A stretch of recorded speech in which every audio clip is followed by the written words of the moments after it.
Okay, I was just told recording in progress. Welcome everybody. I love seeing the names of those who've joined. I know we've got a ton of Berserkers here, and then quite a few from Instagram as well. So that's fun to have a new mix of people, as well as some of the ones who've been on all these wonderful champagne features that Frank has generously put together. And I'm just going to run the background and the tech stuff and chat and questions, and feel free to send me your questions during the conversation or during the presentation. It is being recorded. If you have to duck out, no big deal. We will post it on the thread in Wine Berserkers. And I'm going to just turn it over to Frankie. Thank you, Frenchie. You look good as always, buddy. You too, man. Okay. So Aurélien, it's a pleasure to meet you this morning, and just a few words of introduction about you and what we're doing here. I discovered your wines maybe 4 or 5 years ago. It seems like when I discovered everything related to champagne, and now I can't stop buying it. It feels like it's finding its way into the house. Even when I lock the front door, it ends up inside. But I think the first one I tried from you was the Le Baudier Meunier Rosé, and I really liked that wine, but I had to think about that wine a little bit because I wasn't sure about it. It had some interesting kind of things that made me kind of stop and pause. But when I really started to discover your craft was the Rosé de Meunier, the brute nature, and I drank a lot of that. And I finally started to understand your wines, the brightness, purity, the low dosage, which I think for me is what I prefer. I'd rather taste fruit and the acid and all that lively kind of energy than have something a little more rounded and potentially sweeter, although that's an argument we can have later potentially with the audience. But I have a lot of your wine in your cellar now. I love what you do. I've tried almost everything, and I know you make a lot of bottles, so it makes it hard to keep up with you because I have to buy a lot to keep up with every new release. But I appreciate that about you, and I just wanted to tell you that there's a number of fans on here through the Wine Berserker community and Instagram who enjoy what you do and are passionate and excited to meet you today. So with that, welcome. Thanks very much for this nice words, Frank, and thanks also Todd as well to welcome me with this conversation. For me, it's always a pleasure to talk about not necessarily me, but talk about the domain, the history, our vision. And I think this is with sharing that people enjoy more, in fact, the champagne grower philosophy. This is always what I think all the growers are on the same vision, that we try to do as the best that we can in order to put in advance our terroir and variety, to use the vinification that reflects the personality from us. But this is with all this diversity in terms of growers that the sensation of champagne, it's I think is moving in the very nice way. And thanks to all of you also to support the grower like us, because I'm saying that we are living in a very good moment. I mean, in terms of grower, the sensation that we have all the wine lovers around the planet taking attention to what we are doing. It's always a good motivation for us. Even we are always a very challenger grower, but this sensation, it's a very sympathetic for us. So thank you first. That's very appreciated.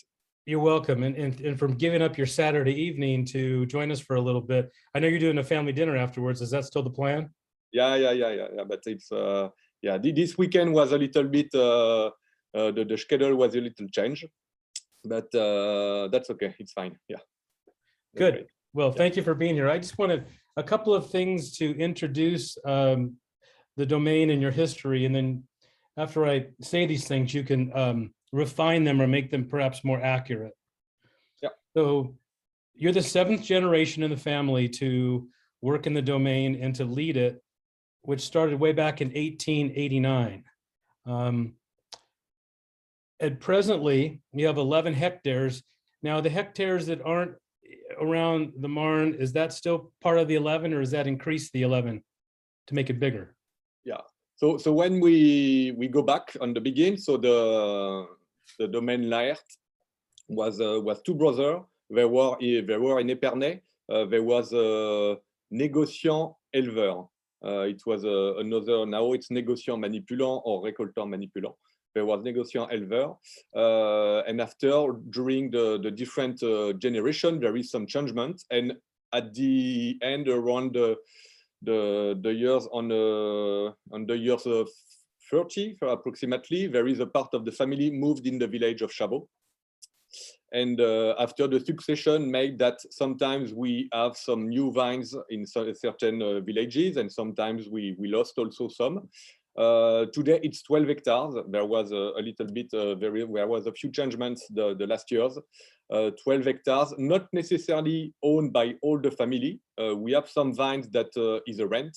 It's a rent from people on the village who are trusting us that we are doing a good job. So they give to us the vines during 24 years, and we do the work that we want to do. So that's also a good organization, I think. So if you could show us the map, that will be really great to explain where we are. So yeah, the 12 hectares are today located in 12 different villages. So it's quite, it's not really common, I have to say, for a grower, a champagne grower estate. Usually when you are from a village, you have most of your vines in the same village. Here, in fact, you could look that we are in the south of Épernay, what we called Côte au Sud d'Épernay. So that's also a region, a sub-region between the Côte des Blancs, the Vallée de la Marne. For us, it's very important to show that, to understand the people that this is a region, I believe, interesting, and also very specific regarding Marne Valley or regarding Côte des Blancs. Basically, Côte des Blancs, you've got the choke and the Chardonnay. The Marne Valley, you've got the clay and the Pinot Meunier. As you understand, we are in the middle, so like a sandwich. So we have the possibility to get the Meunier, also the Chardonnay, and we've got also some choke and some clay with a little bit of Marne. In the village of Chavot, there is like 14 different, really big different type of soil. So it's very, very strong diversity. And I think it's, for me, probably the most exciting. So today, the dominant of the domain, it's focused around the Côte au Sud d'Épernay. So all what you see, the villages, so you have Chavot, Moussy, Brunier-Vaudancourt, Mancy, Morangy. So this is like represent 70% approximately of the domain. Then the part of the Côte des Blancs is coming from my mother. So this is, we are at the end of the Côte des Blancs in Vertu and Voipreux. So this is, there is approximately 1.5 hectares now in these places. In Marne Valley, Boursault, it's really in the earth of the Marne Valley. So here it's the kingdom of Pinot Meunier. And Le Breuil, which is on the left on the map, it's just between the region, the Marne and the Aisne. So we are on the limit. That represents from Chavot to Le Breuil, it's 30 minutes driving by car, to imagine to you. And Aurélien, so I've got the Longuevoy open, and is that Chamery, which is up here? Yeah, so this is Chamery and Sermier. Here, this is buying grapes. So I will explain to you why we decide to do that. So this is 100% buying grapes.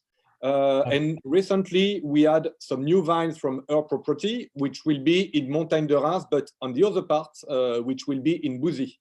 So also for me, the very good Grand Cru of Pinot Noir. So that will be a new wines, as you could imagine, in the range in the future. How about we look at the map? You want to look at the real Google map, and we could show some of this in terms of satellite? Yeah. Okay. Yeah, if you want. So let me go over to here. And so here's the village where you are, right? So there is, in fact, the village is divided by two. Here, where is it? Go less, zoom less, yeah. So you have on the right, it's Chavot, and just on the left, this is Courcourt. It's two villages. but represent the same village. And today it's 300 people living there and approximately 35 growers. But I have to say that this kind of village are really focused by the cooperative, not necessarily récoltant manipulant, because you have the proximity of Épernay with all the big brands. We are not classified as a premier cru or grand cru. So if they want to buy some very good report quality price Chardonnay, this is where that they have to go. And this is why also the people in this place didn't make so much effort to do the vinification and commercialization. Fortunately, now with the changement, what I say on the beginning, there is more and more growers who are coming, and now there is more people just trying to put in advance their terroir in this kind of villages. So that's really great thing and good evolution. Yeah. Good. She want to pull out and show the map a little bigger and. No, yeah, as you want. There we. So the Côte de Blanc here, Marne up here. Yes, exactly. Épernay here, and you talked about Bouzy, which is over here. Bouzy is there. Yeah, Bouzy. It's 20 minutes from our village. So as you could, here. Yeah, exactly. So talking about the village, for example, the vines from Chamry and Sermier, like 5 minutes of explication. As I said, you said to me, I'm the 7th generation. That means that we have large family. Of course, if you are from the family, it's normal that you have a part of the vines because this is the family heritage. What we did, we do a society with all the vine growing that we manage together. And Laherte Frères don't have any vines at all.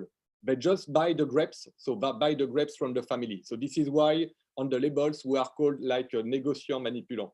We buy our grapes. Got it. Since 2010, we start to buy also some grapes from friends or from people who are working in the same way than us for different reasons. Like Chamry and Sermier, it's a good friend. We were at school together. We are not really rich in Pinot.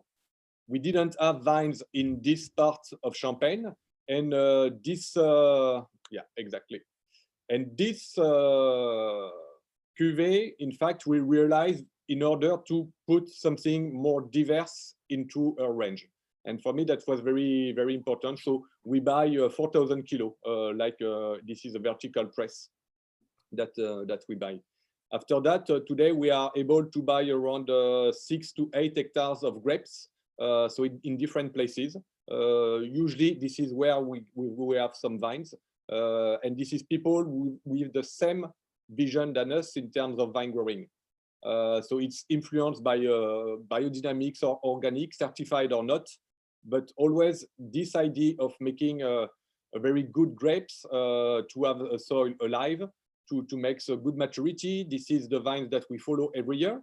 And usually today, these grapes are mostly go in the Ultradition, in Rosé de Meunier, and also for les Longuebois. Yeah. So do we want to take a little more closer look at the village then and kind of go down into Chavaux and we can show you the audience some things there? Yeah. Okay, let me go back to my share. I didn't want you to be off screen for too long. So some of you on this event may be familiar with the Weinlagen website. And as you can see over here on my screen, and I'll throw it back to Aurélien in a moment, you can get down to the vineyard level across the world. Now, the site is only as good as what's inside of it, so you're not going to find everything. But if you can change the village, and I'm just going to change this to move it, but I'm going to change it back to what is important to us, which is Chavaux. So if I pull in Chavaux, correct? Yeah, perfect. Okay. And then all the vineyards, although, are you getting fruit from most of these? I see these are very familiar. Yeah, that's good. This is this is some vines that we have. Good. Okay, let me pull back out. So this is the area of Chavaux. Yeah. And so do you want to talk a little bit about around the winery and where the estate is and that kind of thing? What you mean? Do you want to talk about where the estate is and where talk about these various plots where you're getting some of your fruit from for the wines that people are drinking today? Yeah. So after, but if you want, I will explain how we created the range, because I think that that's important, because today you know that there is not yet on the market all the wines, but there is 16 to 19 different wines that we could do per year. So it's quite large again. But when you think about the diversity we have, when we just talk about the different villages and terroirs, that gives you already a very good impression of possibilities. After that, you know that we are working also with the different variety, like the old variety that we have in Laherte with the Petit Méliès, etc. And in terms of vinification, this is the same. We have a lot of different ideas with old barrels, with tronconic tanks, with concrete tanks, with the foudre. So this is the diversity we have in the vines. We try to get the same on the winery. So my parents was doing Brut, Blanc de Blanc, Rosé, Millésime. So that was 4 wines. So when I arrived at the domain, my idea was, okay, you know that Champagne, it's still the important thing is still the blend. We blend variety, vintages, terroir, etc. But in my idea, with the different practices I did, with the different visits I made a little bit everywhere, I say Champagne, it's we are really lucky to get a very big terroir. We have the choke for sure. That's first we need to put in advance, and then we need to put in our bottles where we are the vines are coming from. So the lieu-dit, and for me that was really important, but without forget the idea of the blend. The blend, if you do it well, is like 1 + 1 = 3. So that you could increase really, there is no limit. In terms of creativity with the blend, that's a very strong expression. But when you look a very specific vines who works very well every year, here you touch the strong personality of a terroir, of a variety. So the both things for me are not contradictory, but are helping each other. So first, what we do is the Extra Brut Ultradition. So that's, I will not say it's the entry level because it's the wine that we work the most, but that represents the diversity of the domain in terms of variety, villages, and also different kind of vinification. Basically, it's a 60 Meunier, 30 Chardonnay, 10% Pinot. On the same idea, we have the Rosé de Meunier, which is 100% Pinot Meunier. That's something I changed a little bit what my parents did, because for me, I believe that this is the expression of the Meunier in different way. It's like a part of direct press, white base, a part of maceration, a part of red. So one variety, but 3 different vinification to increase the potential of and to present the personality of the Meunier. Mostly, that's why I drank so many bottles of it. That's why I drink so many bottles of it. That's great. No, but and we are happy, very happy, and also because for me, it was 20, 25 years ago. To say we do 100% Meunier was not probably the best thing if you want to sell some bottles. People was more interesting with the Blanc de Blanc from the Côte des Blancs or with the vintage cuvée. But to say, okay, I drink 100% Meunier, my father always dreamed to make 100% Meunier. But this is just when I arrived at the domain in 2004, 2005. I was a little bit too crazy and say, okay, you want to do it? Let's go, and we'll see. If nobody drink it, we'll drink everything. But it's true that for me, I compare the Meunier like the Jura wines. A few years ago, nobody talk and nobody drinks the Jura, and now it seems that it's a revelation for a lot of people, and people now enjoy really well the Savagnin and etc. So we are very happy. It's also because I think we did a lot of works with this variety, so it's important. So can I ask you to back up? Can you grab the bottle of Rosé de Meunier again? I want you to show it to the audience. So yep. I want to be so that's 60%, 30%, 10%, all various presses or ways of approaching Meunier. Can you say that again? What's the composition of the various Meunier pieces that go into that? Just reinforce that. So it's you know that Champagne, the rosé, 95% or even a little bit more are a blend. White wines with red wines, approximately 5-10%, 15% maybe red wine blend to a white base. Or we have the rosé de macération. For me, this rosé, it's a rosé d'assemblage, it's a blend with white, direct press, 60%. That brings the freshness, the minerality. With the red wine, 10% brings the body, the character. And also with 30% maceration. That makes the link between the white and the red. And that Beautiful. brings vinosity, maceration, brings also the flavors, etc. Also, Meunier, compared to the Pinot, there is no this tannic and body sensation. So it's just question about nuances of fruit. So it's more delicate. But we are looking to get high Meunier in maturity from Marne Valley to have a little bit also some largeness. In fact, this wine, the most difficult, and I think is true for all the wines, is to understand which parcel, what you have to do. This is not the vine grower or the winemaker who decide, okay, I believe that with these plots, we need to make a white or a red. You understand the soil, you look the maturity, the phenolic, you think about the acidity, etc.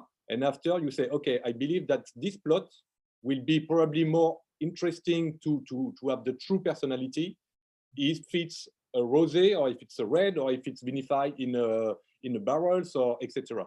So for me, it was taking a few years to experiment, to have the memory about each plot. Of course, we did some mistake, but this is with the mistake that you learn.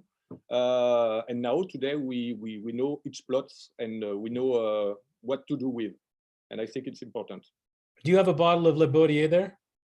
So yeah, we talk about the Baudier.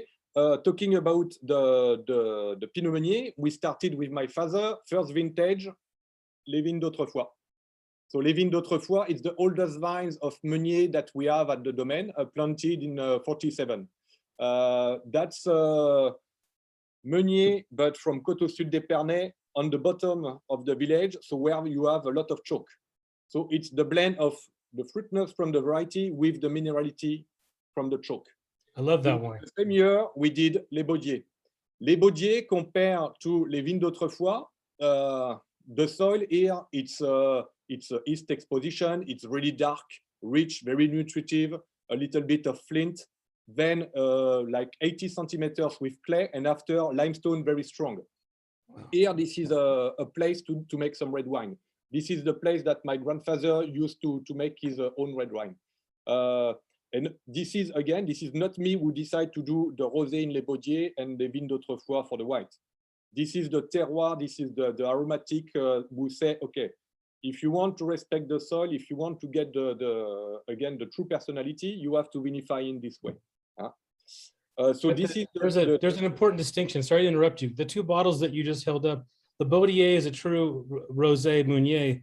Autrefois is a white Meunier. I mean, it's traditional, not rosé. Yeah, exactly. From red grape. Yes. Yeah, and I think it's a Blanc de Noir. Exact. Yeah, and it's in the green glass, so it's hard for the audience to see us. Yeah. Whereas you have the clear glass for Baudier, that color jumps right out at you. With Autrefois, you can't see anything because it's covered in. Yeah. Okay. Yeah. Sorry. So after in the single vineyard cuvée, what we did, it's also Les Grandes Crayères. So Les Grandes Crayères, it's 100% Chardonnay from Chavaux. In fact, that was a plot we were before in the Blanc de Blanc Brut Nature. So the Blanc de Blanc Brut Nature, it's really the wine we represent, I think, the most the domain in terms of where we are, Coteau Sud d'Épernay, and what we like to do in terms of maturity, vinification in barrels. So this Blanc de Blanc Brut Nature, it's a blend of different plots of Chardonnay in Chavaux and Épernay. So really the identity of the Coteau Sud. Like basically the soil, 50 centimeters of clay, where you have the richness, the fruitness, and then the roots in the chalk for the salinity. So this is also where we started the Brut Nature, the no dosage. No dosage in order just to keep the purity from the chalk, when you smell it, it's the salinity from the mineral salts in the chalk. That's Very much. And Les Grandes Crayères was always put in this Blanc de Blanc. With my father in 2012, we say, okay, wow, these plots have a very good potential. In 13, the same. And in 14, we say, okay, we have to do something with. So this is why we decide to do a single vineyard cuvée for these plots. So first vintage in 14. And since the beginning, each of these single vineyard cuvée are done every year. Now we are more and more growers to do vintage every year. This is not that we work so much harder or that it's every year it's the vintage of the century. No, it's just that we do a lot of effort. We put a lot of effort in order to produce the best grapes to reveal the typicity of the vintage. So as you have already now a few years of experience with our wines. So for example, with the 15, you have the generosity, the alcoholic sensation. The 16 will be a little bit more compact, deep and precise. The 17 will be a little bit richer. The 18 even more richer with not fat, but very good generosity, etc., etc. So for me, it's that's something that we have a very good pleasure with. Yeah. Can you hold the Grand Crayère bottle up again, please? Yep.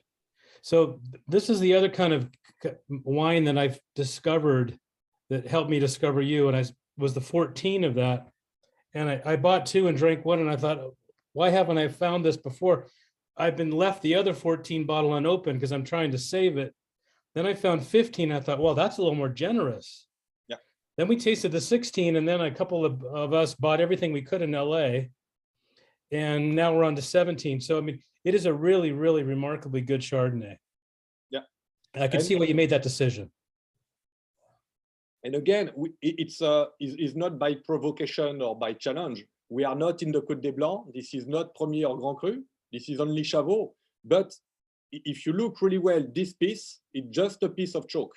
So for me, in our kind of terroir, we have really to understand and to know exactly the diversity of the soil to say, okay, here, this is probably a pepite. It's something very special. And here, this has to be to put in a blend. And when you arrive, you are able to vinify each plot separately, you could discover some amazing things. So that's maybe the problem in Champagne, is that we don't have enough history about the lieu-dit. Like compared to Burgundy, all the growers have the history of, okay, in this place, we know that there is more the limestone that gives you to the wines a little bit more precise, and on the other place, it's like that. In Champagne, we have always to be focused with the idea of the blend, so people didn't take care so much about the specific terroir, etc. Okay, maybe talking about the village, the difference between Ménil or Aviz, etc. But inside of the village, there is many different possibilities.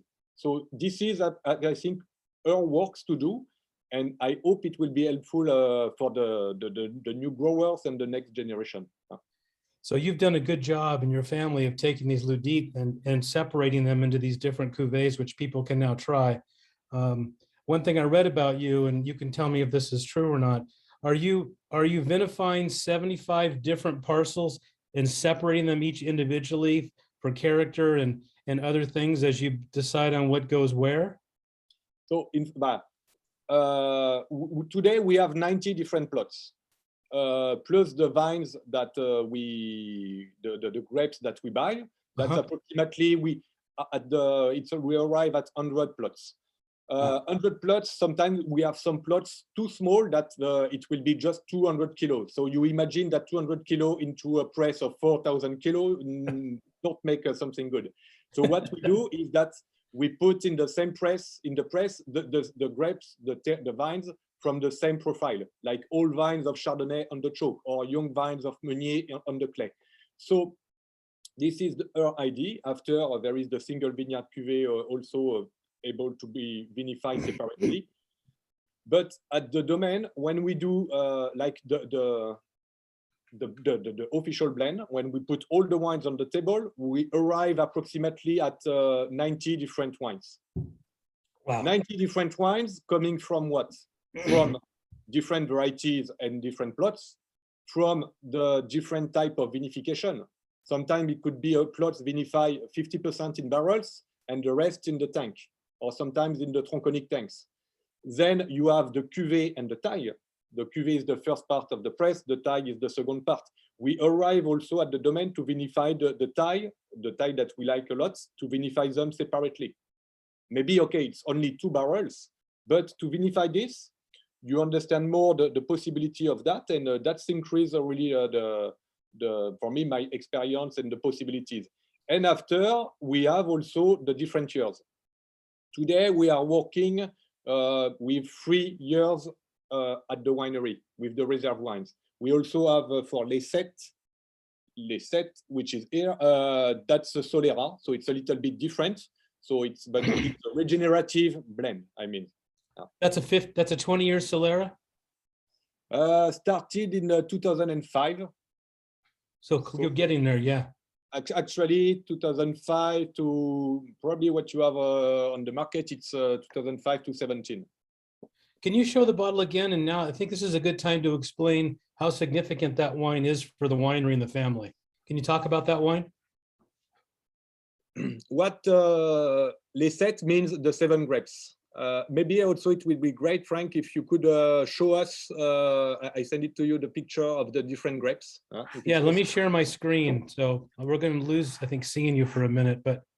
Yeah, because you know that in Champagne, we have at 99%, we have the 3 main grapes, which is Chardonnay, Pinot Noir, and Pinot Meunier. But 300 years ago, there was a little bit more than that. There was even the Gamay. Now I think the Gamay is forbidden since the years 90. But the old variety was the Pinot Blanc, the Pinot Gris, what we call Fromenteau, and then also Arban and Petit Meslier. So here, the picture is a basket when we are picking Laherte. So it's a field blend. One variety, one grape, one plot, sorry, but all the different variety planted together. This is the easiest blend to do. We pick all of this. So that will be co-fermentation, co-aging. That's an easy one, isn't it? It's an easy one. Yeah. Exactly. Okay. So yeah, maybe we could show each variety to understand a little bit the personality of each one. Sure. So let me. This is Arban. Yeah, this is the Arban. The Arban is you see it's very, very tiny grapes. This is probably why now it's not used a lot, because you don't make a lot of volumes. There's your 200 kilos right there. Yeah, it's no. This is the cuisine of the Roussette from Savoie. Yeah. So this is usually it's grow in the Aube, in the south of Champagne. Now this is the Fromenteau, which is the Pinot Gris. We call it Fromenteau. In Burgundy, it's the Pinot Bureau. That this is what they call. Also coming from Alsace and this kind of region. So quite rich, aromatic. There is a big richness, vinosity. Then you have where is the Pinot Blanc and Petit Meslier? Let me clear those out.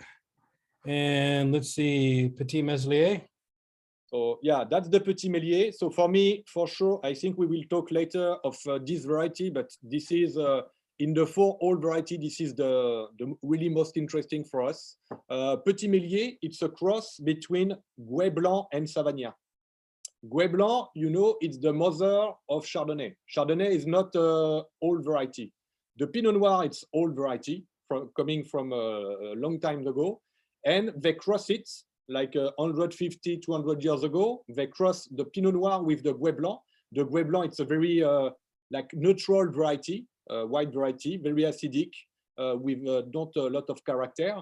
And when they cross it, it's created the Chardonnay. With the Gouais Blanc, they cross it with the Savagnin from Jura to create the Petit Meslier. Got it. So it's from the same family. And you have here the Pinot Blanc. So here the Pinot Blanc, you could see a little bit bigger. Pinot Blanc, sparkling wine from Alsace, for example. Fresh, floral.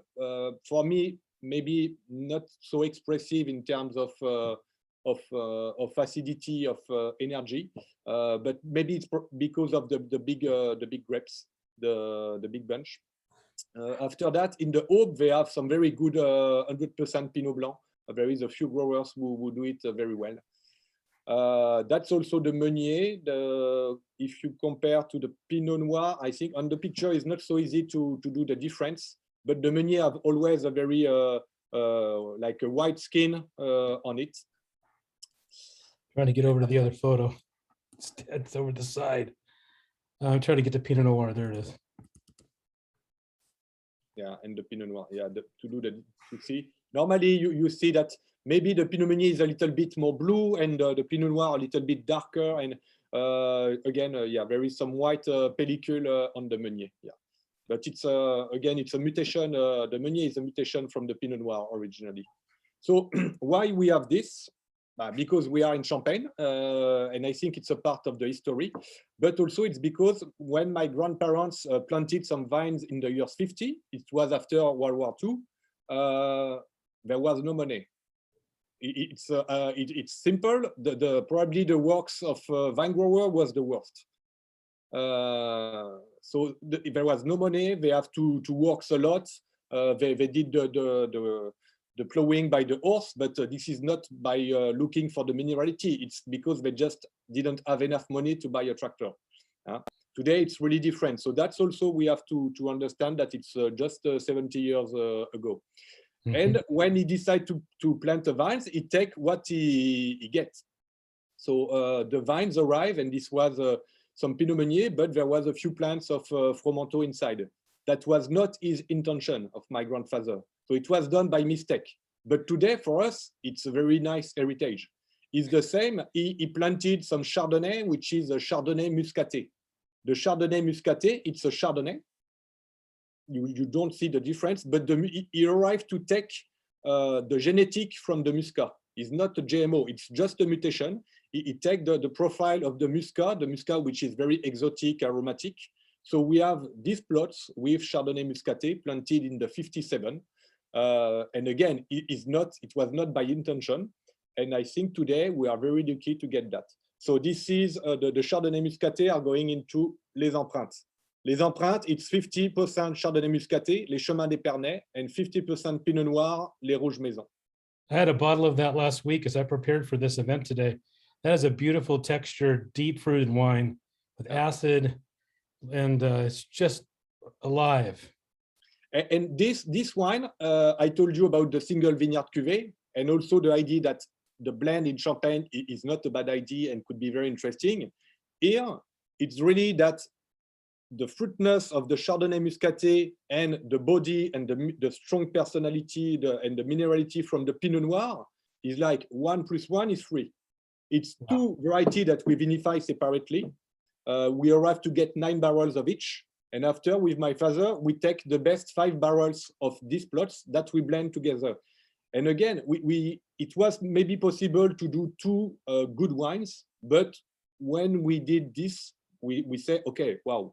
It's so sometimes the blend makes something even more interesting. Yeah. That may be our quote of the day, Todd. 1 + 1 is 3.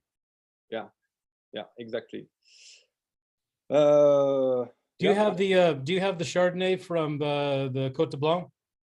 Yeah, Nature de Crais. So yep. This is the new. It's a new release. It's a new wine that was taking some time for us to create that. Again, that's coming from my mother part. My grandparents there was quite classical, intensive production, so not necessarily the best viticulture. So we need to get some time to arrive to put the vines on the ground in the chalk and to arrive to create a better balance. So this is also with the helps of what we did in Chavot, basically on the beginning, with some idea of natural viticulture, some regenerative viticulture, the cover crops, the plowing, etc. So now it's we arrive to get very good good maturity and good expression. It's a good juice. but it was not reflecting the most the Côte des Blancs identity. That was her ID. So this is why we always put this juice into Ultradition or sometimes into the Blanc de Blanc Brut Nature. But I was still thinking that we have to do something with, but what to do? And again, this is the plots who didn't give me the answer yet. I did some try, and I arrived on the idea that maybe to express even more the personality of these plots, we have to change a little bit the vinification. And we decide to do not add any sulfites. So this is it's not the idea to say we are doing natural wines and the life is so beautiful. This is just the idea that these wines need probably a little shock in order to put all the potential. So without the sulfite, you have the increasing maturity of the Chardonnay.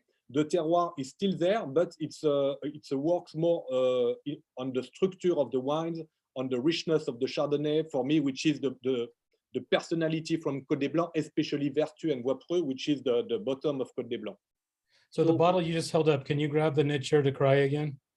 Yeah. So that is no dosage, no sulfur. Yeah, exactly.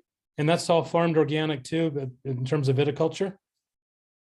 Yeah, after for that, I mean, talking about the organic or biodynamic viticulture, we always moved.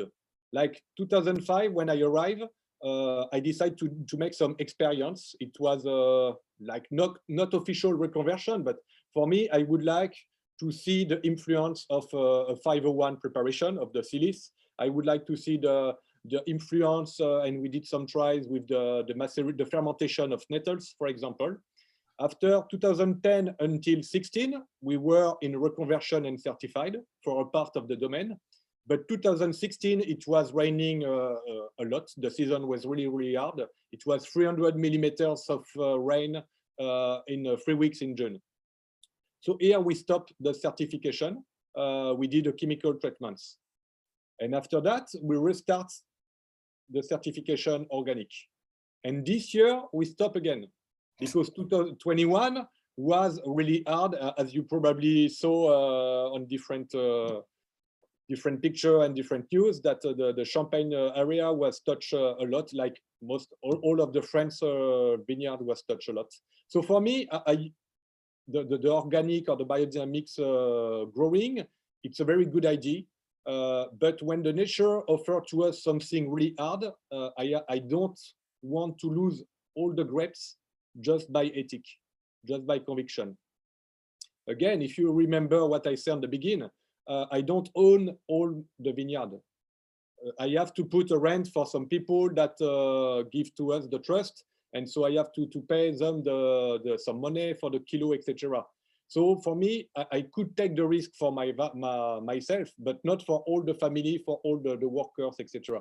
So this year we arrive in middle of June, and I remember I say, okay, I don't want to do the same than 16.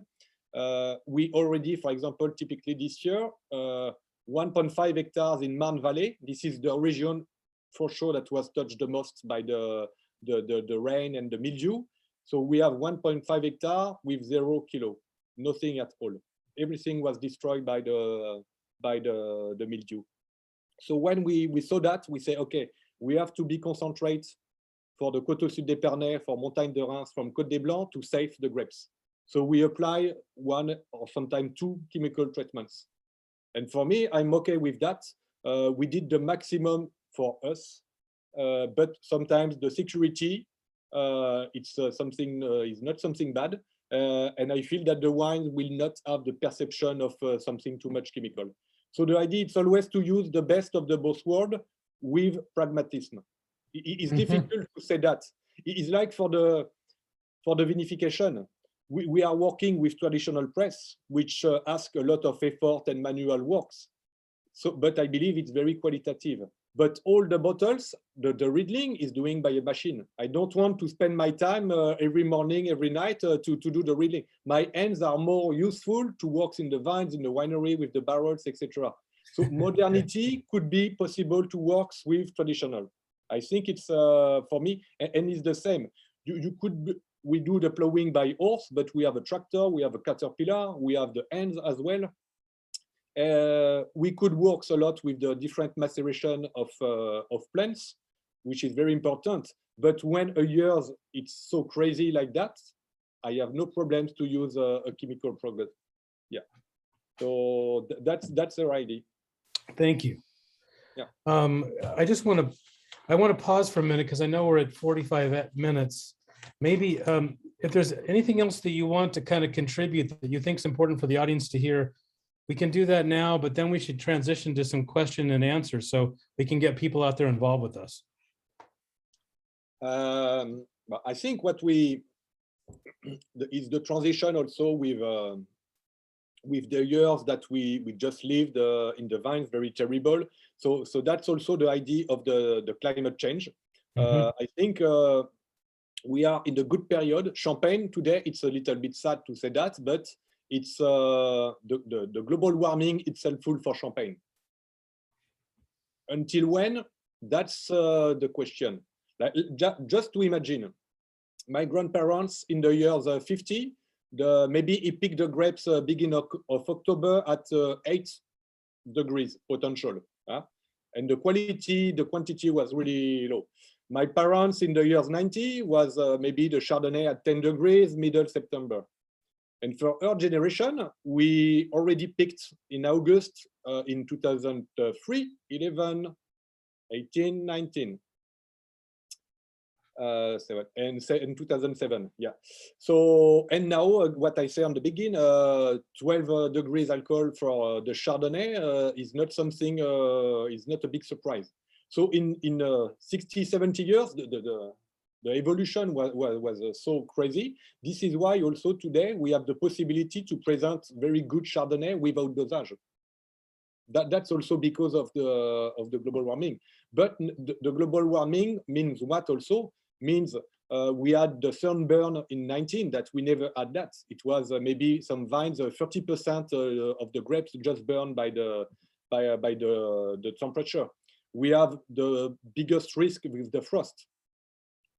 The global warming makes that March, April are a little bit warmer, but the frost from the north always have to come.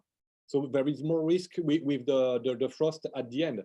And we have also this changement of extreme variation of temperature and too much rain and too much wind, etc. So that's our interrogation. There is no stress working with the vines. It's always for midterm, long term. We could have the possibility of increase the quantity of leaves. This is what we do in order to have less exposition with the sun. We have also the possibility to plant some new or old variety. This is what we did with the Petit Meslier. Petit Meslier, I told you, it's one of the 4th variety. Here, just by the numbers, it was maybe 11.5 alcohol degrees, but 8.5 grams of acid.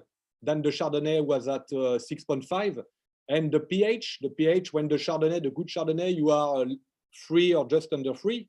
Here it was 2.67. Wow. So talking about losing the acidity with that, okay, no pressure, no stress. And this is why for me, we have today 0.3 hectares of Petit Meslier at the domain. And in the next 5 years, I will plant 0.7 hectares of Petit Meslier more. So that will represent approximately 8-10% of Petit Meslier at the domain. That's my idea for the future. Maybe I'm wrong. We have to wait maybe 20 years to see. But we do the works for now, but even more for the next years. And that's also what I want that you understand, that the works of a grower, it's always thinking about midterm.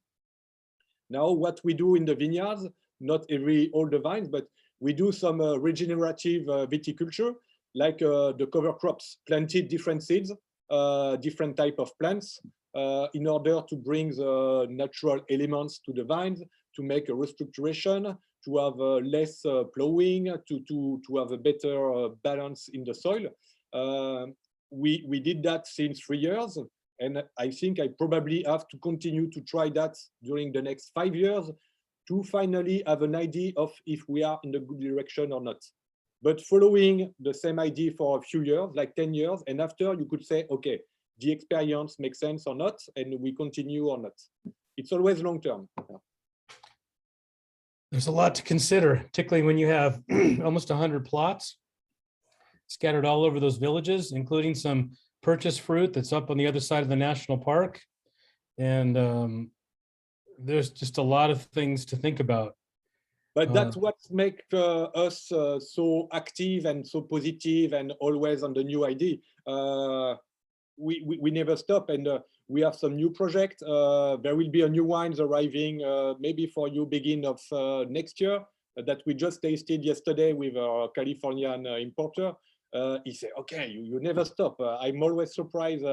But for me, when you have this diversity, it could be always possible to put everything in a blend. But when you have that, and you know that there is some people who are waiting for you and like what you present, etc. You want to present also something, not just to be original, just not just something to say, okay, this year there will be a new wine and etc. But just because it's a pleasure from us that we are offering to you. And I think it's really important. There's certainly joy in your wines, and I found them across a number of the different bottles that I bought and continue to put in my cellar. So I appreciate what you've done and the work you put in to make these wines, and I really enjoy them. And there's a number of people on this event that do too. So Todd, maybe this is a good transition point to do some questions with Aurélien from the audience. Absolutely. Thanks, Frank. Got it. I'm going to spotlight Aurélien so that he's always the one that everyone's looking at in his office there. Okay, so I'm going to start from the earliest ones. I know Brig had to leave, but his question was early on. Dosage is a topic for champagne geeks. Do you spend a lot of time testing various levels of dosage for vintage, or just do what you think works? For me, I'm not the grower who believe that wine grams will change the face of the wine. Today, yes. If you do a tasting, what we do, for example, for the like I take an example, Les Crayères, we do the try 0, 2, 3, 4 grams. We do blind tasting. We invite friends, sommelier, etc. We taste, and probably the empty bottles is the bottles that the people most like, and this is the dosage that we do. Okay, That's fine. That's the idea. But that was just at this time. Les Grandes Crayères will wait 1 year after disgorgement to be put on the market. And I hope that Les Grandes Crayères will be stored a few years in the different cellars. So maybe if you taste today, it's good with 1 grams. In 5 years, it will be, if you do the same try, it will be better with 3 grams. And sometimes maybe if you wait under the next 20 years, that was not 3 grams, it was probably 0 or 10. Nobody knows. So I think for me, it's not just a typical, just for this vintage that we decide. For me, the true, it's between 0 and 4. And if there is 3 grams this year, it was a little bit my feeling, the tasting, but that's something we are never sure. I think it's one of the last decisions that we do, but this is a decision that you are not 100% sure, because you know you don't have the visibility of the time. There is some vintage, like for example 15. There is some friends who have a lot of frustration with 15, and they say, okay, maybe we did 2 grams of dosage, but it was probably 5 grams because the wine is still too compact and is too concentrate. There is no aromatic it's coming. But, so we don't know. When we disgorge the wines, we have the vision, but sometimes, you know, the nature don't go in the same direction than you. So, yeah. But again, if the base is good, don't mind if it's 2 grams or 4 grams. It will work, I think. Okay, Frank, what are you don't like dosage, so I think Greg probably asked that for your benefit. I do think that the Chardonnay that he's making from his mother's plots at the bottom of the Côte de Blanc without the sulfur and without the dosage. There's something unique about that because you can kind of just taste what's there and there isn't anything encumbering it potentially. You could argue that 2 grams isn't going to encumber something, whereas something at 9 might. I don't even know if that's true. I think that there's always nuance to everything, and I can get dogmatic at times. But lots of times, you're smiling. The anti-dosage guy, that's I right. do find that lower dosage is to my palate because I want to taste energy and I want to taste brightness. And I don't want to taste, what I sometimes find with dosage is fat and roundness and lemon lime 7-Up flavor. That's just not my thing. Yeah. Oh, but to finish with this, for sure, if you have to put more than 5 grams of sugar, it's probably that there is something wrong with the wines, or it's probably that you want to influence too much the wines to go for certain customers on the market. Yeah. So for me, the truth is between 0 and 5, approximately. After that, wines with 8 grams or something like that, it's maybe not what really need the wines, or if the wines need it, it's because there is a problem of maturity or youngness, or maybe to sell more because the world is more focused about sweetness than acidity. Yeah. But not the wine. I think it depends. If you put the Chardonnay from the Côte de Blanc that he showed earlier, and then Aurélien showed you the brute nature Blanc de Blanc, that latter one to me is no dosage, and it always tastes with great texture and fruit concentration and palate expansion. It doesn't taste shrieky or shrill or anything like that, which sometimes low dosage wines can get a little angular. And I just think that it just depends. That's exactly what Aurelian said. That's good. Yeah. Just okay. So one question was already addressed a bit about the changing climate. You touched on it a little, but the full question from Rodrigo is wondering if you can give some insight about the latest vintages in Champagne and what you're doing to adapt to the changing climate. After what the last vintages we had, if you take the trilogy 18, 19, 20, it was really easy, good maturity, rich. So if you just see these 3 vintages, you say, okay, the future is bright, everything will be easy, continue to get maturity, etc. But the 21 was there. It was hard for us, but for me, not every year, but sometimes 21 every 10 years is good because it's late harvest. We started on the 22 of September, something like that. So hopefully the weather will be not always rushing us, always harvest a little bit earlier, always bigger and bigger maturity. We have to take an average of the last 10 years, but maybe if we have something that we learned from the recent vintages, is that one of the key, and I think this is what I try to do at the domain, is adaptability. Different materials, a lot of people, a lot of reactivity to work in a certain way. Don't be focused too much of, okay, these plots have to be works like that. We have to harvest before, etc. Sometimes you start with just a white page. I mean, it's you think that you know a lot of things, but the nature, the spring. Now I make some idea. Okay, the spring will be a little bit dry, etc. And in 10 days, everything moved. So you have completely to change. If you just follow what you did the last year, maybe you're good, maybe you're wrong. So adaptability is the key. Okay. This next question is one that has come up several times in these sessions, and one I think even I brought up, because it's very interesting to see Pinot Meunier become such a very popular grape as of late, especially with growers. It used to be very, like 10, 15 years ago, it was very rare that you would have a champagne of Pinot Meunier, and now the growers have just jumped on it and made some just amazing wines with it. Rodrigo's question to that is, a lot of the domain's wines feature Pinot Meunier, and wonder if you could share some of your thoughts about the variety and why you like to work with it. I didn't understand the end. Sorry. Why you like to work with Pinot Meunier?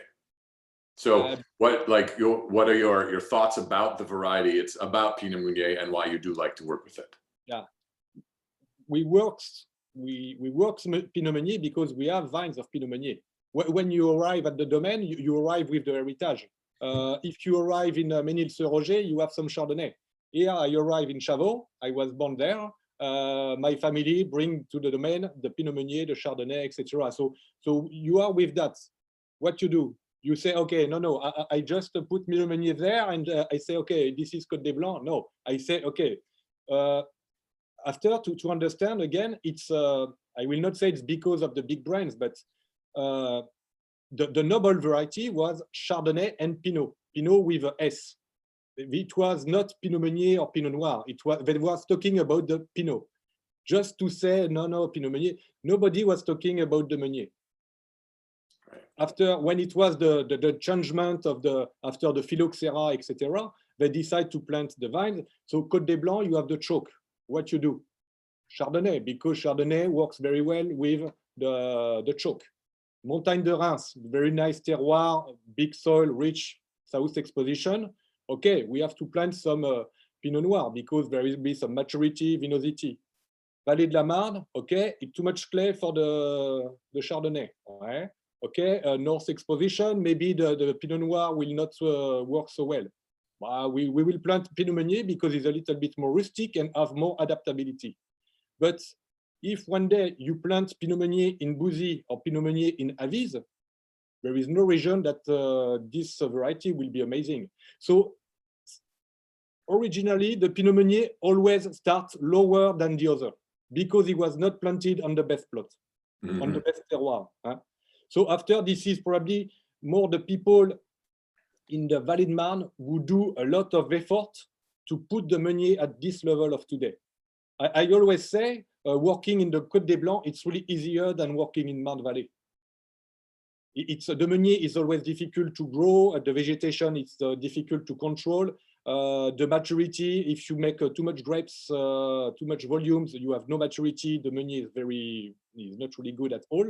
Like the Chardonnay, if it's too much volume, okay, maybe it's a little bit dilution, but it's still taste the Chardonnay. It's an easy variety to recognize in the wines, etc. So really, Pinot Meunier, it's really big challenge.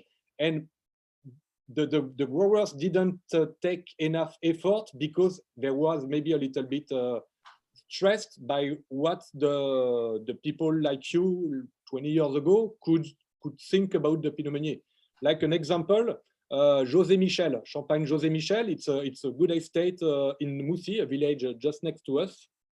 This guy is died, but it was in the years 60, he did 100% Pinot Meunier.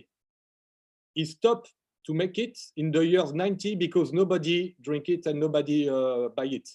And he restarts to make 100% Pinot Meunier in the years 2000. So it's also Pinot Meunier, it's why today it's popular, it's because of you. It's because there was this vision of, okay, we know Blanc de Blanc, we know the vintages wine, etc., but we want to discover something more. And with maybe it's a combination of our works and your passion that we arrive to put in advance maybe variety like that. Now there is no bad terroir in Champagne. It's just question of people with all the motivation that they want what they want to do. Yeah, the execution of Pinot Meunier is still it still blows my mind. The last 5, 6, 7 years when I started to get into it and with these growers, it's just extraordinary, really. It's like the perfect sort of mix of the qualities of the traditional ones, the Blanc de Blanc and the Blanc de Noir. It's that middle ground without being a blend, without being two separate pieces. So after, just one thing, maybe Pinot Meunier is the variety which is taking the best and the worst of the terroir and the growers. I mean, with Chardonnay, it's quite easy to make a good wine. This is why the Chardonnay is probably the first variety to be planted around the world. It's really easy to recognize the Chardonnay. The Pinot Noir, it's a very amazing variety in terms of body, concentration, etc. But the Meunier, if you work it very well, it works. But if you don't take a lot of effort, you could obtain very, very bad thing. So again, is taking the best and the worst. So this is why when you know that, you make maybe a little bit bigger effort for your pleasure. Okay, yes, that's for sure. We have two questions on Laherte, right? Is it set? 7 is set? Yeah, Laherte, yeah. One is just to talk more about it, but also similarly, were you surprised by the first results of blending Laherte varieties together? For us, we planted Laherte with my father in 2003. It was because we didn't know about the taste of the wine. We didn't know what we will do with. For me, it was the patrimoine. Because I told you, my grandparents planted a Pinot Meunier. There was a few plants of Fromenteau. In some plants of Chardonnay, we had some Arban. On the beginning, I didn't know that it was Arban. And after, we say, okay, this is the heritage. We have to do something to do with. It will be a shame to lose it. So we decide with my father to plant a new vines. So in fact, Laherte, it's all variety, but young vines. It was a field blend because it was a plot that we have. And after we say, okay, we will do and we'll see it. So this is also, it was the same period that we were with the organic reconversion, etc. 2005, first harvest. We had 5 barrels that we keep it as a reserve wines. 2006, maybe 5 or 6 barrels as well that we keep also. And 2007, maybe, I don't know, a little bit more barrels. And after that, we started to do like a perpetual reserve.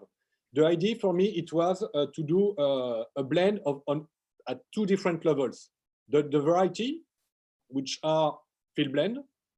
For me, it's because you know that the field blend, it's, I think the grower, the most professional about this, it's Jean-Michel Dice, the wine from Alsace, Marcel Dice. What he do is doing a field blend of different variety in one terroir, because he believes that the variety are taking out between each other the varietal test, and the expression of the terroir is putting in advance. For me, I believe that the expression of each variety making a very good team and a natural harmony, like the acidity of the Arban, and after you have the richness from the Fromenteau, you have the fruitness of the Meunier, which is a little bit too fruity, but there is also the acidity of the Petit Meunier, which is too acid. But at the end, you don't know why it works. For me, I think like that, and that's also the good things of the nature. But we were also thinking that maybe the years are very different. So sometimes that could be a dominant in terms of not of volumes, but of aromatic expression. It could be a dominant of Pinot, or it could be a dominant of Arban. So this is why we decide to do a perpetual reserve. Like that, you take out the typicity of the vintage and you reinforce the interpretation of the variety. So really, it's a blend of 2 levels, vintages and varieties. Is not a mathematic wine. If you say to me, okay, maybe it will be better if there is a 5% more Petit Meunier, or the base 2012 is too much present, okay, why not? But for me, I'm not able to say that.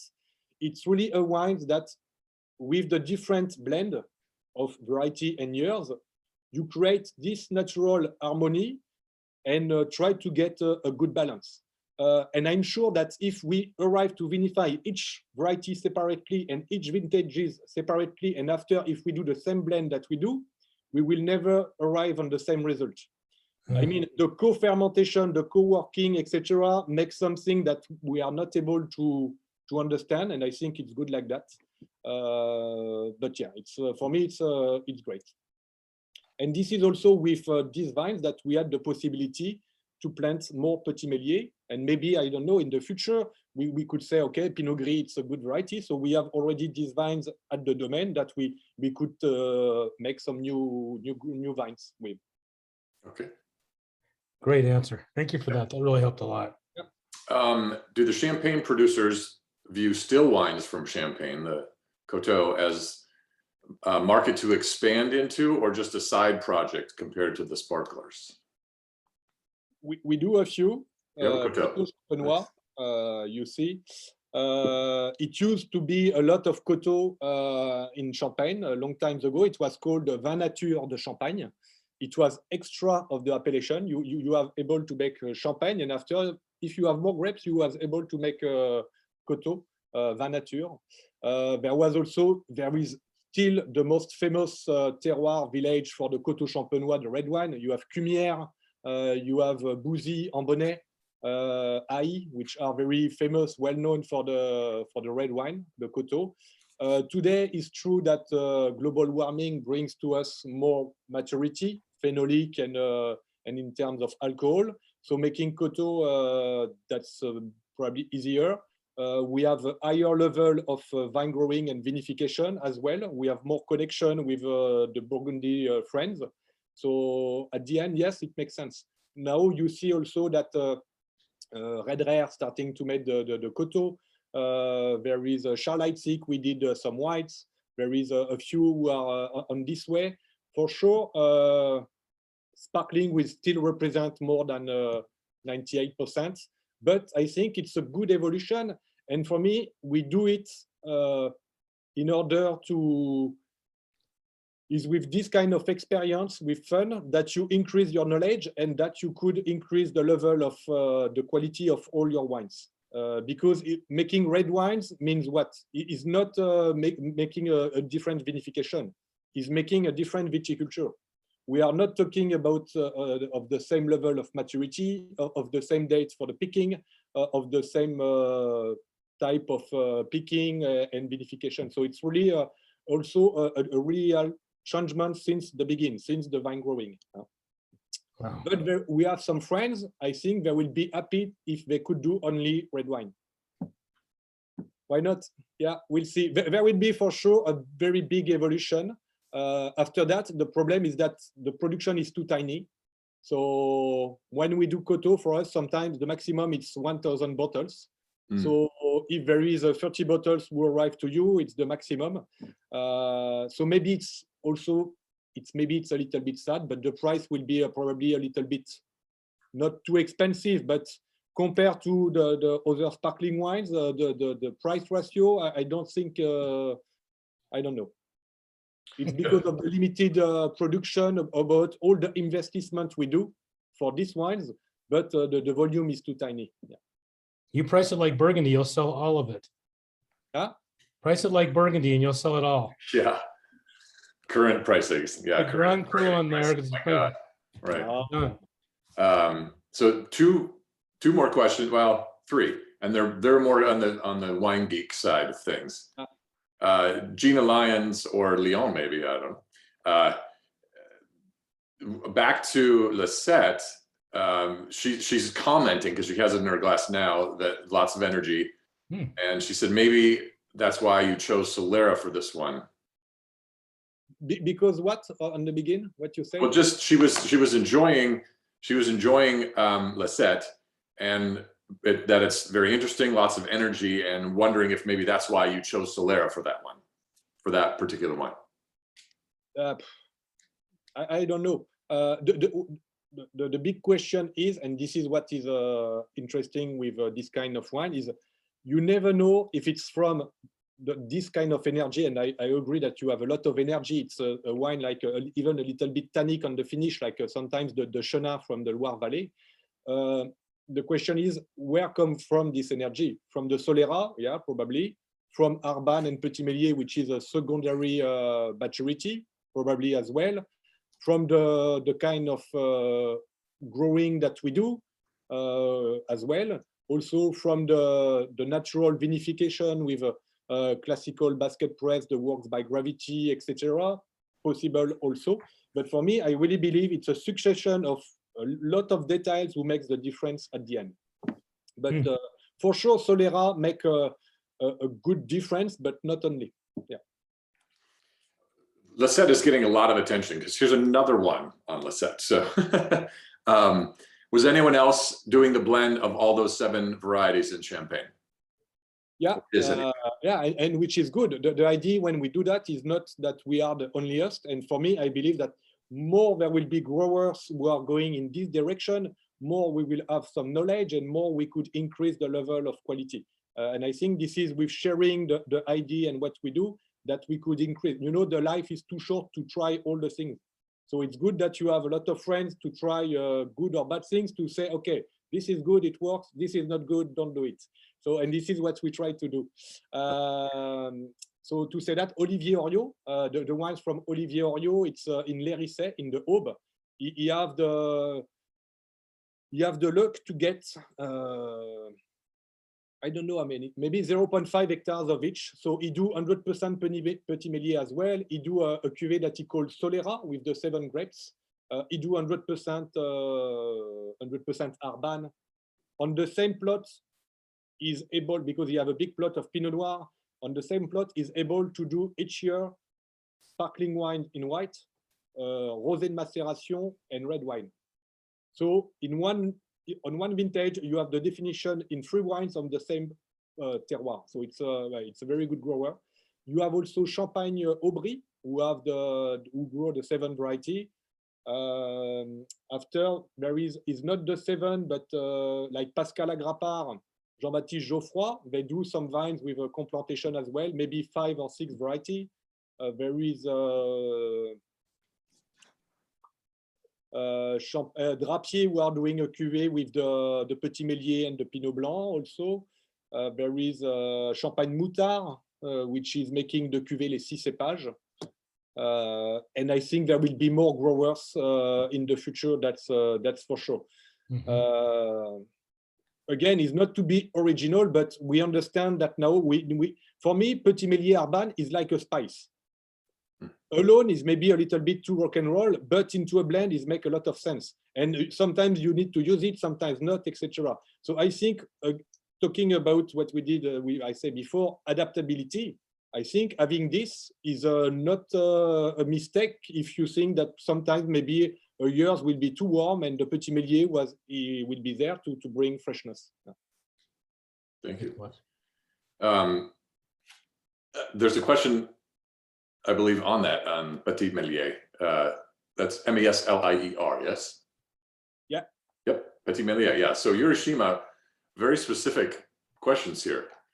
So you've planted more Petit Méliès for acidity. That's one question. What about the flavor profile that this grape will give compared to the 3 main varieties? And what do you think about the Champagne Committee's project to work with the new variety, hybrid/experiment? No? Oh, wow. We need 20 minutes to talk about. Maybe we skip that last part then. Okay. No. Petit Méliès. Yeah, so you planted more for acidity. That's the first part, right? And then what about the flavor profile compared to the other 3 varieties? Petit Méliès, for sure, for me, is the one that we planted for not just the acidity. It's because it's good acidity. So just talking about losing the acidity potentially in the future, for me, it's a good thing. Then the most important is the aromatic profile and the strong variety. If you already taste Savagnin Houillet from Jura, talking about freshness, very ripe fruit, but also a very good energy, like pineapple, mango, all this kind of fruit mixed with a sip of citric. For me, this is some wine very energetic. And I think this is what I like. There is also some greenness, but in the good way. So yeah, and this is what I like. And for me, I always I like wines alive, the wines who are moving when they are in the glass, etc. And I think Petit Méliès, it's one of these varieties that you could bring that. You have more nuances of fruit in sometimes the Petit Méliès than maybe in a Pinot Noir, which could be sometimes too compact. I don't know. It's my point of view. So that was the first part of the question. It was similar because you already addressed it, because one was about the acidity and it wasn't really, that wasn't the sole reason you said, and then the other is the flavor profile, which you just explained. So you got it. And then this question about the Champagne Committee's project on the new variety hybrid. No, but we are happy to talk about this, and is in fact is not a project, because that's something we will arrive. Because you know that today there is the 7 grapes variety. Before there was the Gamay, who were authorized, the Gamay from Beaujolais, and forbidden since the years 90, I think. Today, global warming make a lot of reflection for many people from the industry. There is some people like us who say, okay, maybe we just have to look back and maybe use a part of the history to be used for the future, probably. Or sometimes there is some people who say we have to look in the future and find some new thing. So there will be a new variety, which is called Voltis, V-O-L-T-I-S, which is an hybrid. Well, it's even a little bit of GMO. It's not just because of the global warming, it's because of the social pressure, because you know that Champagne, like in our village, there is our village, and all around this is the vines. So the vines, you know that if you want to work and to don't get any disease pressure like the mildew oidium, you have to do some treatment, organic or chemicals. But there is more and more people who are against the product because there was too much use about the product. In the years 80, it was too much chemical, etc. Now we arrive at the balance. But the idea that sometimes there is the house which is there, and 5 meters just after, there is the guys which is putting a treatment. So if the kids are playing in the garden, maybe there will be some problems. When I was young, I was 10 years old, I was cutting the leaves in the vines. The aircraft was going on the front of me to put the spray. That was the years 1890. It was like that. Nobody was taking care. But now, if we start to, even if I do a preparation with nettles, the guy will say, stop to use the treatments. So with the Voltis, it's a variety that you don't have to spray. It's resistant to mildew and oidium. So their idea is to plant this variety just next the neighbors, etc., to reduce the social pressure. But this variety have no taste, so no good taste, no bad taste. And they say that with 5%, it will not change anything. I say, okay, does we need to add some water at 5% if the voltage change anything? For me, it's a little bit a shame because the AOC, you know, appellation d'origine contrôlée, it's something that gives the pressure of a good works of maintain the quality for everybody. And here, when you change that, normally it's always to go higher. But here, I think for me and for many other friends, that this is a system which gives probably an easier way to manage the vines. But this is just the future. We will say if they are wrong or not. It's a very big debate. I think it will be a big changement, but not only in Champagne. It will appear in Burgundy, in Bordeaux. In Bordeaux, for example, they start to plant some Spanish variety because of the global warming. I was with an Austrian grower, Grüner Veltliner. They don't want to have it anymore. They want to plant Sauvignon or Chardonnay. So, yeah, why not? So now, yeah, you like the Pinot Noir from New Zealand, from South Africa, from Oregon. You could have the originality, the typicity, historical from each region. It's a lot of perturbation. I'm young, I'm very open, but sometimes I think I'm talking like an old guy to preserve the tradition. But the tradition, I think, have to be respect a little bit, and have to. We need to. It's a challenge, but I think there is some possibility, because for me it's too easy to change at 100% the viticulture. That's my idea. Like Petit Méliès, again, it's an option, but it was originally in our region. So maybe it's a changement, but it's just something that we had before. Okay, we'll see. Okay, so actually the last question here is curious to hear Aurelian's, this is from Kirk, curious to hear Aurelian's thoughts on the 2019 vintage. Were there plots that performed really well, or was it better from a specific area in Champagne? I didn't understand the. Thoughts on the 2019 vintage? Were there plots that performed really well, or was it better from a specific area in Champagne? 19. 19 vintage, yeah. 19 was very good. 19 was one of the, for me, the best vintage that we had. But it was a vintage of the with some little bit of frost, some I told you about the the very big temperature during the summer, etc. But for me, for sure, if you compare 18, 19, and 20, like it's the three good vintages recent. 21, it's totally different. But this is really 19, will be on the top. That's for sure. And but, for all of Champagne, or more just for your region, I think is kind of what the question might be. I think it's, I don't know, but I think everybody did well. Because in fact, it's a vintage, for sure, that's a vintage that you will, it will be quite easy to say, okay, this is 19. There is some vintage like 15. For me, it's a vintage that have no typicity, and this is more the works of the terroir or the winemaker who make the difference. 18, it's a very good vintage, but in terms of, you have a profile easy to identify, but it's not really strong. So this is the growers who have to do a different kind of works in vine growing or vinification to make something really strong in personality. But 19, the wine was completely, was clearly very good potential of personality. 21, the volumes will be really low, but the personality will be like 2013. 13 was a harvest beginning of October. For me, 13 is one of the best vintage in terms of freshness, delicacy, and very easy to recognize. There is some people who don't like it because it's too fresh, too elegant. But for me, I think it's a part also of Champagne.